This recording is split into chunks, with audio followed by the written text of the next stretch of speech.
सुहेल अस्सलामुअलैकुम। जी, सुहेल लाहौर से हैं। अस्सलाम वालेकुम जी, फरमाइए सुहेल भाई क्या पूछेंगे?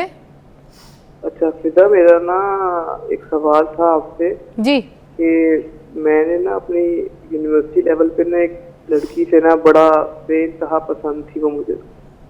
तो मैंने उसके साथ ये है कि 4 साल अपनी ज़िंदगी के गुजारे हैं और मैंने उसके लिए एक नौकरी भी किया, उसको मोबाइल भी लेके दिया, रातों को जाग जाग के उसे पढ़ाया भी है, हर चीज़ की है। तो 4 साल के बाद जब मैंने सोचा कि अब हम शादी करते हैं तो मैंने अपने घर वालों को उसके घर भेजने के लिए बता दिया और मैंने तो कहा कि तुम अपने घर वालों से बात करो, तो उसने मुझे ब्लॉक कर दिया, हर जगह से नंबर भी चेंज कर दिया। क्यों तो ब्लॉक मुझे क्यों आप किया? कुछ ऐसा वजीफा बताएं कि मैं उसे ब्लॉक वापस क्यों पा किया? सकूं। आपने इजी लोड कराना छोड़ दिया था क्या? मोबाइल दिलाने के बाद क्या हुआ? ब्लॉक क्यों कर दिया? पता नहीं फिदा, मैंने तो उसको मोबाइल अच्छा नहीं मोबाइल लगा था लेके उसको दिया, क्या? इजी लोड वगैरह तो नहीं, लेकिन मैंने मोबाइल लेके दिया था उसे पढ़ाई के लिए, ताकि उसकी पढ़ाई में मसाइल ना पैदा हो, और उसका हर जगह उसका साथ दिया, उसकी फीस वगैरह भी अक्सर दे देता था मैं। लेकिन उसने मेरे साथ एट द एंड आके उसने मुझे ब्लॉक कर दिया। तो मुझे कोई ऐसा हल बताएं कि मैं कम से कम उसे वापस पा सकूं। अच्छा, इस पे मैं थोड़ा सा फिर कुछ बोलूँगी, फिर ये रील वायरल कर देंगे आप लोग, मगर बनता तो है बोलना। देखिए, जो लड़की है ना, उसने आपके साथ अच्छा खासा हैंड किया भाई, अच्छे घर के लगते हैं, आपकी गुफ्तगू भी बड़ी मोज़िज़ है, बहुत अच्छी है, एहतराम वाली है, अच्छे फैमिली के लगते हैं। और इश्क करना, प्यार करना, मोहब्बत करना कोई बुराई नहीं है। आपको इश्क हो सकता है, किसी को शादी से पहले, किसी को शादी के बाद। मेरे साथ हमारे उलमा हजरात भी बैठे हैं, आलिम दीन भी बैठे हैं। आई डोंट नो वो मेरे बारे में क्या सोचेंगे, मगर मैं बहुत राइट बात पता नहीं अपनी तरफ से कर रही हूँ, बाकी वो मुझे दुरुस्त कर देंगे जहाँ मैं गलत हूँगी, और मैं अपनी भी रहनुमाई हासिल करूँगी। मगर देखें, प्यार, मोहब्बत एंड देन इश्क, ये 3 स्टेजेस होते हैं। इश्क बहुत लेवल वाली चीज़ होती है, मगर पहले इंसान प्यार से गुजरता है, जहाँ पर बहुत आपको चीज़ें अच्छी लगती हैं और आपको अटैचमेंट हो जाती है। उसके बाद फिर आपको मोहब्बत होती है। मोहब्बत में ये होती है कि आपकी ख्वाहिश बन जाती है वो लड़की या लड़का, and then you want to live with together and everything. And then उसके बाद एक इश्क का लेवल आता है, जब आप कहते हैं कि यार जीना साथ है तो हम मरना भी साथ है, हमारी दीन दुनिया सब कुछ, और फिर दोनों एक दूसरे की आखिरत की भी फिक्र कर रहे होते हैं कि अगर हमें इश्क वाला लेवल है तो मेरी आखिरत ख़राब ना हो, ये जो लड़का मुझसे प्यार करता है इसकी आखिरत ख़राब, एक दूसरे की आखिरत तक की फिक्र कर रहे होते हैं। यहाँ तक इश्क का लेवल चला जाता है। मगर उन सारी चीज़ों में वो इश्क होती है रिस्पेक्ट के साथ। याद रखिए, जिस इंसान को इश्क होना है उधर रिस्पेक्ट इंपॉर्टेंट है। जो लोग एक दूसरे की रिस्पेक्ट नहीं करेंगे वो इश्क नहीं है, ये सब पागलपन है, फतूर है। और आप अपने प्यार को अगर इश्क का नाम दे दें, वो नहीं हो सकती जब तक इश्क में रिस्पेक्ट ना हो। तीसरी आखिरी बात मैं ये बोलना चाहूँगी, लड़की ने इतनी बुरी तरीके से हैंड किया है ना आपके साथ, सीरियसली आज की लड़कियाँ बहुत ऐसी सोच में निकल गई हैं। आज की ऐसी लड़कियां जो बहुत मॉडर्न हो गई हैं, जिनके हाथ में मोबाइल है, और उस मोबाइल पे ना 4 लड़के, 6 लड़के, 5 लड़के, is easy to call, is easy to talk, is easy to make friends. और आप अपने पेरेंट्स को भी बड़े फ़ख्र से बता रहे होते हैं कि यार मेरा दोस्त है, अम्मी मैं अपने दोस्त से बात कर रही हूँ, बाजी मैं अपने दोस्त से बात कर रही हूँ, आवाज़ हल्की कर दे। भाई क्यों? मैं अम्मी कमरे में जा रही हूँ, मेरे दोस्त का भाई क्यों? तो ये हम पेरेंट्स ही तो जो है स्पेस दे रहे हैं कि लड़कों के साथ दोस्तियाँ करो। तुम उस दोस्तियों में होता क्या है कि कोई आपसे बात कर रहा है, कोई अटैचमेंट कर रहा है, चाहे कॉलेज स्कूल के दोस्त हैं, कुछ भी, उसमें एक लड़का इसी तरह से अटैचमेंट लेके बैठ जाता है, उसको ये गुमान होता है कि मेरा प्यार है वो। और लड़कियां सारी चारों को हाँ भी कर रही हैं, ये तो गलत लड़की कर रही है कि आप क्यों प्यार कर रही हैं किसी लड़के से जिसके साथ आपने शादी ही नहीं करनी है। वो कहती थी हमारी अल्लाह बख्शे अम्मी कि जिस गली जाना ही नहीं है उस गली का रास्ता क्यों पूछना है, तकलीफ क्या है? तो ये जो लड़कियां हैं ना, ये तकलीफ दे रही हैं, और इनको ये नहीं पता कि ये जो अभी कर रही हैं इनके आगे भी आएगा। तो खुदा के लिए अगर कोई लड़के से आपके साथ कोई आगे फ्यूचर प्लानिंग्स नहीं है तो उनके साथ शादी ना करें, या उनका वक्त बर्बाद ना करें, या उनका पैसा जो उनके माँ बाप की कमाई है, इसकी कमाई है मेहनत की, उसको आप ऐसे हराम ना करें अपनी चीज़ें तोहफों के चक्कर में। और अगर शादी भी नहीं करनी थी तो मोबाइल भी देकर आती ना, और भी जो गिफ्ट दिए थे वो भी वापस करती ना, कोई मसला इस तरह उसके दिल के साथ तो ना खेलती ना। ये मेरे भाई के साथ गलत किया। मोहतरम दानिश साहब ने गैर दानिशमंदाना अमल किया है और ख़ुद बता रहे हैं कि 4 साल तक हम ये सुहेल साहब थे, सॉरी मैं नाम गलत लिया, सुहेल साहब का कॉल थी, सॉरी। 4 साल तक हम ताल्लुक़ में रहे और उसको फ़ोन लेकर दिया, उसकी एजुकेशन में मदद की। 4 साल तक चोरी छुपे अपने वालदैन और उसके वालदैन से ये जो ताल्लुक़ था, ये इश्क नहीं है, ये हैवानियत है। पहली बात तो ये। देखिए शरीयत इस बात से मना नहीं करती कि आपको जो पसंद रिश्ते हों वहाँ ना करें, आप करें रिश्ते, आपको लड़की पसंद आई है आप उनके घर पैगाम भेजें। मगर देखे वो तो रिश्ता लेना चाह रहा नहीं था, बात सुने, शादी तो वो 4 करना चाह रहा साल था। जब ये इकट्ठे रहेंगे, इकट्ठे कहाँ रहे, कहाँ बैठे हुए थे, आपने कौन सी कॉल सुन ली है? ये थोड़ी कहा उसने कहा है कि मैंने मोबाइल लेके दिया, तालीम में उसकी मदद की, मैंने अपने घर वालों को भेजा, फोन पे बातचीत करता था, ये बोल रहा था, मैं पसंद करता था उसको, वो ये कह रहे थे, साथ रहने की वाली बात ऐड हो गई है भैया। मैंने नहीं किया सोहेल, अच्छा चले ठीक है, मैंने किया। इनको अभी साहब से पूछना भाई, मैंने तो तुम्हारी कोई बात बोली नहीं रहे, नहीं हो सकता है, नहीं वो नहीं थी, वो नहीं हो सकता, अल्लाह ना करे। उसने कहा मैंने फोन तक राब्ता रखा है, टीसीएस में किया, भेजा था या मिलके दिया होगा? नहीं तो अगर मुलाकात भी कहीं हो गई, बहन ऐसे पकड़ा दिया, ठीक है, बात ये बहन कह के पकड़ा दिया, क्या हो गया? अच्छा मेरी बात सुने ना, बात ये है कि शादी से पहले तो सारी लड़कियां बहन होती है, आदम अलैहिस्सलाम की औलाद है हम लोग। नहीं मैं कह रहा हूं कि अगर इनका 4 साल शादी करने का प्रोग्राम था, धोखा इसलिए दिया कि इन्होंने अपना प्रॉपर मैसेज उनके वालिदैन या अपने वालिदैन को बताकर उन तक नहीं कन्वे किया हुआ था, धोखा भी इसलिए हुआ। अगर ये प्रॉपर वे इस्तेमाल करते तो यकीनन बात मिच्योर हो जाती, या कहीं पहले ही किसी ऐसे स्टेज पर बात रुक जाती। पहले बात तो है कि ये तरीकेकार ही गलत है, ये कोई तरबियत नहीं है। देखो ना, ओपन इस्लाम में पसंद की शादी करना जायज तो है ना? जायज है, मगर वो पसंद की शादी हदीस में आता है कि आप औरत को एक नज़र देख सकते हैं।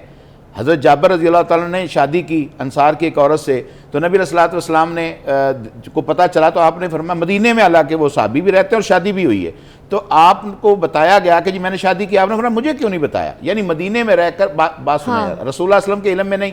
उसने कहा या रसूलल्लाह मैं इजाज़त चाहूँगा, घर जाना चाहता हूँ, चूँकि जंग से वापस आ रहे थे। आपने उनको इजाज़त दे दी, मगर साथ ये फरमाया कि आपको अच्छी तरह देख लेना चाहिए था, अंसार की औरतों में एक दाग होता है। ठीक, अच्छा देखने में हरज नहीं है, रिश्ते की नीयत से देखना। ठीक है, मगर सर एक पॉइंट में साथ ऐड करना चाहूँगी। देखें आज का दौर वो वाला दौर, काफ़ी डिफरेंस आ गया उस दौर में। अब आप देखें मेरे सेट पे ये इधर कोने में खड़ी है नूर, ये घूम रही है, ठीक है, शाइस्ता वो मुझे माइक जो लगाने आती है वो, ठीक है, लुबना, ये सारी लड़कियाँ, साथ में वो अली, ठीक है, दूसरा वो मुर्तज़ा, इमरान, दानिश पीसीआर में, ये सारे, और ये जो आपके साथ भी बॉयज़ आए, ये मेरे कैमरामैन, ये लोग, मैं इनके बीच में काम कर रही हूँ, वो लड़कियाँ इन्हीं के बीच में काम कर रही हैं। Office, school, colleges, jobs, bank की जॉब्स, बैंक में कोई सेपरेट नहीं है बैंक कि ये पर्दा लगा हुआ है, आपने उस जगह पे पोर्शन में काम करना है, आप इधर नहीं, हर चीज़ मिल बैठ के साथ हो रही है। सामने पता है, अगर ऑफिस में कोई लड़का काम कर रहा है, उसको पता है लड़की काम कर रही है, वो पसंद कर सकता है, ठीक है, बात कर सकता है, वो ऑफिस की बात कर रहा है, उसकी कोई घर की मुसीबत पूछ सकता है कि अगर उसका वालिद बीमार है या उसकी माँ बीमार है, उनके पास अपनी माँ बाप का इलाज कराने को पैसा नहीं है लड़की के पास, तो लड़का कह सकता है बेटा मैं, मतलब कोई कहानी कि मैं तुम्हें पैसे देता हूँ लड़की, और ये तुम अपने घर वालों को, ऐसी भी तो मदद हो सकती है, वहाँ से भी तो मोहब्बत शुरू हो सकती है, वहाँ से भी तो इश्क की कहानी हो सकती है, क्योंकि अब तो साथ भी काम कर रहे हैं लोग। मगर अब इस तरह वाला सीन है नहीं ना कि एक नज़र देखा है बस, उसके बाद अम्मी अब्बू का इंतजार करना है, अम्मी अब्बू आएंगे फीडर लेके तो फिर बात होगी। ये भी तो अब दौर नहीं है ना सर, हल बताया ना, दौर भी तो देखे ना, बदल गया है ना, दौर के साथ शरीयत ने नहीं बदलना। पहली बात ये देखें, मैंने ये कहा ही नहीं है, मैं इससे इख्तिलाफ कर ही नहीं रही, मगर मैं दौर की बात कर रही हूँ। आज के दौर का मर्द औरत और काम पैटर्न चेंज हो गया, तो उसके हिसाब से भी तो हमने हल बताना है ना। ठीक है, अगर हम सिर्फ वही मुसल्लत कर देंगे कि तुमने मिले क्यों, तुमने फोन क्यों दिया, आपकी बात थी ना, फोन क्यों दिया, तो अगर किसी उसने पढ़ने में उसकी मदद की, क्या पता वो चाहता था कि उसके घर वाले एक पढ़ी लिखी लड़की ब्याह के लेकर आया, उसने उसकी तालीम में मदद की, पैटर्न। तो अब पहले खत होता था, अब मोबाइल आ गया है। सर इस पे मुझे प्लीज इलैबोरेट करना। पहले तो लाइव लड़की को रिश्ते के लिए देखना पड़ता था, व्हाट्सएप पर भी देखा जा सकता है, ये पैटर्न चेंज हो गया, कोई हरज नहीं। हाँ। शरीयत ने एक हद तक जो इजाजत दे दी है, वो हालात के साथ साथ चीजों में ततव्वुर और डेवलपमेंट आती रहेगी, हरज नहीं है। ठीक है, बात सिर्फ ये है कि देखो कुरान कहता है फला तखज़ाना बिलकौल फयतमल्लज़ी फ़ी क़ल्बिही मरज़ वकुलना कौलन मारूफा। आप इकट्ठे काम कर रहे हैं, आप बाहर जा रहे हैं, आप यूनिवर्सिटियों में पढ़ रहे हैं, मगर आप ऐसी बात ना करें कि जिससे कोई मरीज दिल वाले गलत नहीं कर बैठे। हमारे नबी पाक सल्लल्लाहु अलैहि वसल्लम भी तो तिजारत करते थे ना, और हमारे देखें ना हजरत खतीजा, उन्होंने रिश्ता खुद अपनी पसंद का भेजा नबी पाक सल्लल्लाहु अलैहि वसल्लम के पास, तो ये भी तो रिश्ता हुआ था कि मतलब लड़की खुद इजहार, और फिर उन्होंने अपने चचा हुजूर से परमिशन ली, ठीक है, इजाज़त ली, उन्होंने पूछा ऑल दैट कि मैं शादी करना चाहता हूँ ऑल दैट। आपने कितना अच्छा हवाला दिया है जी, उन्होंने प्रॉपर रिश्ता भेजा, मगर काम तो करती थी साथ, तिजारत तो चल रही थी, और उन्होंने उनको इसी पैटर्न पे काम दे के भेजा भी था, क्योंकि जब उनको पता चला था लोगों से कि बहुत ईमानदार इंसान जो कि नबी पाक सल्लल्लाहु अलैहि वसल्लम जो इतनी ऑनेस्टी के साथ काम करते हैं, बिजनेस करते हैं, तो उन्हें अपना बिजनेस, अपना काम उनको दे के चेक किया। वाई? बिकॉज वो शादी करना चाहती थी और उन्होंने इजहार किया भी। तो आज के भी दौर में तो यही वाली बात मैं कर रही हूँ ना, कोई साथ बिजनेस कर रहा हो, कोई बिजनेस कर ले, पार्टनरशिप कर ले, फिर प्यार हो जाए, कुछ हो जाए, फिर पता है क्या, तो एक दो चीज़ें हैं, तगय्युरात से शरीयत नहीं रोकती, लेकिन तगय्युरात कभी अक़दार में नहीं होता, सच कभी नहीं बदलता, हया कभी नहीं बदलता, ऐसे ही अखलाक कभी नहीं बदलता, और बाकी चीज़ें नहीं बदलती।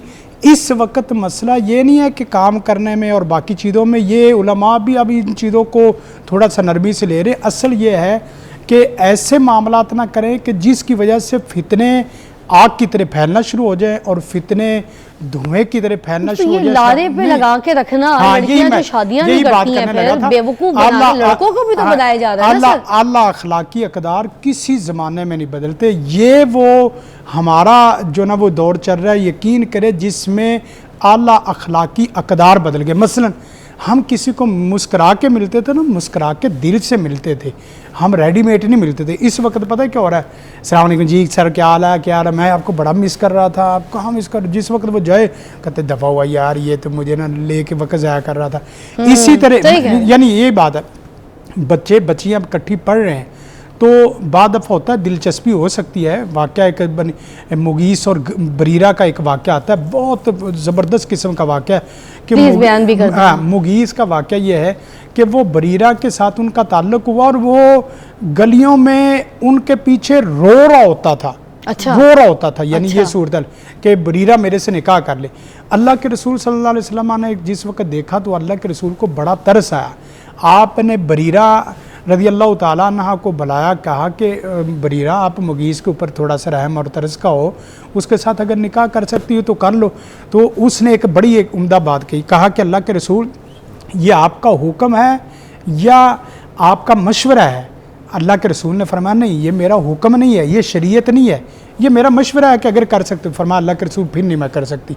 तो अब मतलब बात करने का ये है कि अगर वाक़या इस तरह का हो जाए तो पहले दिन से ही बता दिया जाए, ताकि 4 साल के बाद हो सकता है ये बच्चा बाद में किसी मर्ज का शिकार हो जाए, हो सकता है किसी फितने का शिकार हो जाए। कितने लड़के सुसाइड कर देते हैं, कभी कोई हाथ काट रहा है, कोई खून से खत लिख रहा है, कोई अपनी मतलब गाड़ी मार देता है रोडों पे। कितने बच्चे जो है लखते जिगर जो है माओ के मर जाते, जान दे देते लड़कियों के पीछे। मैं कहता हूँ कि सुहेल को ये अल्लाह ताला ने सबक सिखाया दुनिया में, उस गलती का भी या कमी कुताही का भी जो की है ना 4 साल के बाद, तो ऐसी डैन आपने अपने घर में ला के फिर क्या होता? जिन पारना है। सही बात है। तो जो 4 साल में जो 4 साल में आपके साथ वफा और बावफा होके नहीं रह सकी, तो यकीन करें आपको आइंदा भी ज़िंदगी में ये तकलीफ़ देगी।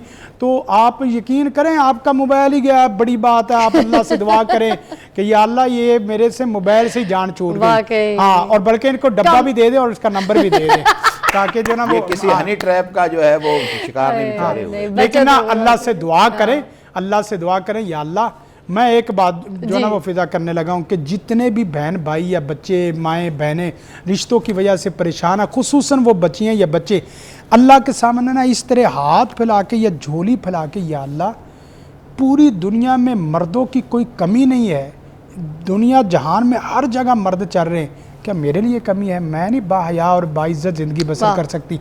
मर्द को चाहिए कि या अल्लाह मैं गज़े बसर के साथ आँखों को झुका के और अपने दामन को पूरा समेट के चलना चाहता हूँ। या अल्लाह मैं तेरे से पाकबाजी और पाक दामनी चाहता हूँ।